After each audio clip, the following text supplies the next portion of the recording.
So, Assassin's Creed Origins has been out for around a week now, and according to the reviewers and the critics, it's quite good. But because this is a Ubisoft game after all, the launch hasn't been without its issues. Issues like DRM, fake reviews, and terrible performance, standard AAA stuff at this point. Assassin's Creed Origins made headlines this week because of its restrictive DRM on PC and the alleged detrimental effect it's having on the game's performance. PC players noticed the game was a lot more demanding than they had expected, failing to reach high frame rates even on some incredibly powerful hardware. One player on Reddit said they couldn't get over a shockingly low 50 frames a second, even though they were using an Intel i7 paired with an Nvidia GTX 1080, which, if you don't know, is pretty good. It's shocking. I put the shockingly in there because 50 is, it's only running at 50. It's PC.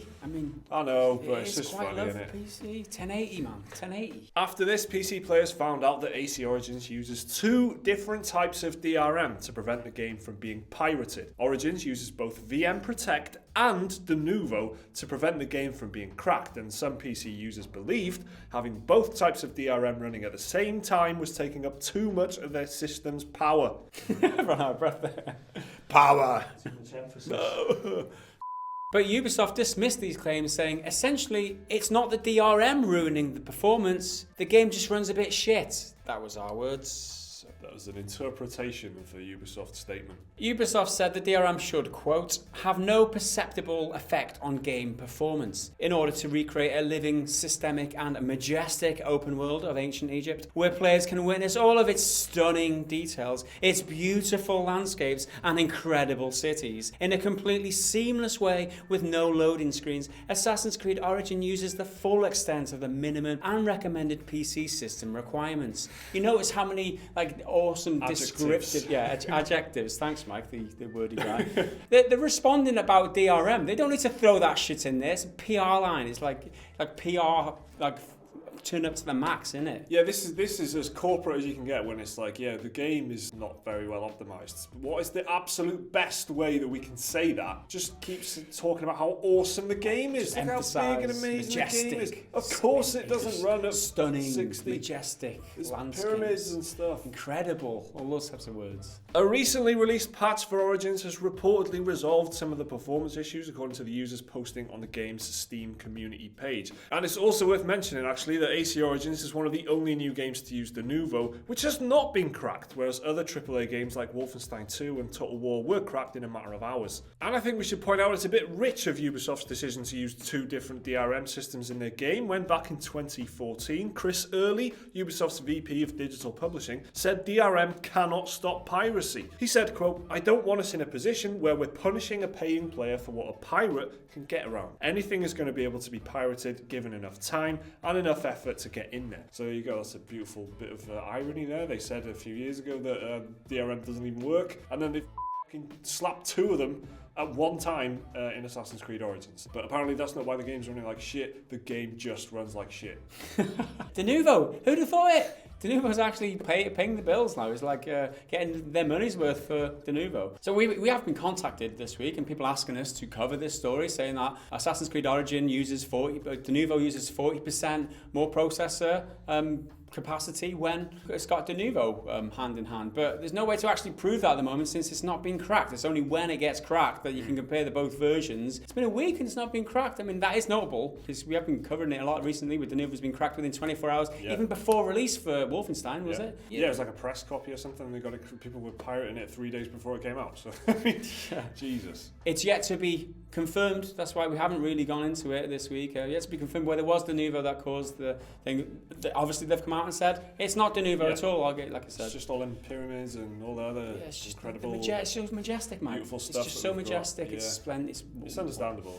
That wasn't the only bit of Assassin's Creed Origins news floating around this week, though. The game's incredibly high user review score on review aggregate site Metacritic quickly aroused suspicions when it turned out most of the reviews were complete gibberish. According to Kotaku, there were a number of reviews posted by users who were giving the game perfect 10s across the board. But if you actually stop to read the reviews, you might notice that a lot of them were just absolute nonsense, and they were even starting to repeat themselves after a while. As it turns out, the Metacritic page for Assassin's Assassin's Creed Origins had been hit with a flood of fake reviews, all of which are leaving 10 out of 10 scores. One review read, "OMG, this game is so amazing and has most beautiful graphic. Gameplay, combat is great. Bayek is awesome character. I don't notice anything weird yet. Story is interesting. Keep it up. Great job, Ashraf Ismail. I am enjoying every minute of it." Respected games journalist Jason Schreier took the time to speak to Metacritic boss Mark Doyle, who said that this isn't actually the first time something like this has happened. He explained that the site's moderators are working overtime now to clear out these fake reviews and that most of them have been changing up the same chunk of text. So there you have it, AC Origins has been hit by what you'd call an anti-review bombing of some kind, but it is not exactly clear who's been doing this yet. It could be an army of Assassin's Creed superfans, or it could be a bunch of bots programmed to leave as many reviews as possible. Maybe it's people like coming back from the future, like proper assassins, getting in there and like some Templar stuff going on. Yeah, that's what it is. It must be. I mean, to me, this is kind of what did you expect if you were going to use the weapon is there to review bomb something. If you're going to abuse that, this is obviously always going to happen. When it was always going to bounce back the other way as soon as someone else figured out that hang on, we could just flood it with positive reviews if we want to, and then that's all.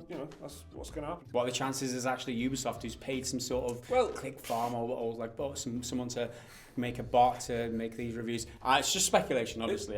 I'm not saying that's true. That's like, don't quote me on that. It's so easily done these days as well that it could just literally be like an employee who wants his like CV to be slightly better, so he's just sorted out some bots to do it for him. It's a very simple bit of text that when kind of taken on its own is easily camouflaged in the rest of the Metacritic review scores, which I don't know why the fact that it was gibberish stood out, because these were Metacritic user reviews that we're talking about. So they had this one review and they were shuffling around the sentences and the words and stuff so that, and it kind of was the same review over and over again in a different order, and that's when people started to get suspicious. That's quite easily done, I think, and it could have been anybody. It could have been one person. Fake reviews. I mean, I thought it was all about fake news, Mike, but apparently fake everything. Reviews. This is fake internet, man. Did you know that fake news is a term that's going in the dictionary next year? It's been so used. I'm out. I'm out of this world. I'm gone. And talking of complete gibberish, let's take a look at some of your comments. First up on last week's Sunday Roundup, Robbie Gillibrand says, "Once I got so pissed at a game on my iPad that I flung my iPad across the room and I hit my granddad in the head." Don't do that, Robbie. That's a bit It's not worth extreme. it. Never worth it. Think about the iPad. I'm going to break the iPad, yeah. On the same video, ZZA1PQX says, "Where's Jake? Gareth needs to step back and run his media company from behind the camera, or be less silly and trite." It's a bit harsh. It's a harsh review there. Harsh. A guy getting hands-on with his own company. Where is Jake, though? Yeah, with Jake. Editing this video. He's obviously put something on the screen, and here I am. He's in the cupboard. He's in the sweatshop. Yeah, whenever you see yellow text on the screen, that's Jake. There's Jake. That's where he is.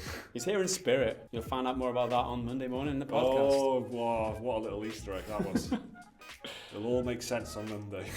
And also commenting on the Sunday Roundup from last week, Luna, or T Chalalu, that was the real name, I don't know if there's more. "You two were in my dream last night, I do not know why." That's pretty scary, that. Read another one. That's pretty scary. Next up on our video about Steam's new rules, Wafiel Ziolo comments, "Gaz reminds me of my chem teacher." Why? Is it because, I don't know, I mean, is that a chem teacher? Is that a euphemism for someone who like deals out Like Walter drugs? White, yeah. Walter White, you know what I mean? Am I Walter White to you guys? Is that why I am? Don't do drugs, kids. It's bad. I love how specific that is. Like, who could react? Like, who's going to react to that in the comments? Like, no one knows who you are. I mean, so. And commenting on our EA Star Wars Battlefront 2 loot box video, Bob T-Bit says, I thought we just thought it was funny. So. Yeah, we did think that was funny, but no, it's never too late to apologise, especially if you're EA. Apologise as often as you can and backtrack on as many of the decisions that you've made as possible, please. All the time, not as often, like every single time. All of them, all those whatever decisions. you do, just apologise. Closing Visceral, Dead Space 3, just the way that turned out, just a little sorry for all that stuff. Don't ever turn that down. Easy, it's just a word. Yeah, it's easy. So, have you been playing Assassin's Creed Origins? Have you liked it? How's it been running for you? Let us know down in the comments below. Like the video if you've enjoyed it. Subscribe if you're new around here. There's another video to watch there on your screen. Support us on Patreon if you're awesome, and we'll see you again in the next video. Until then, bye for now.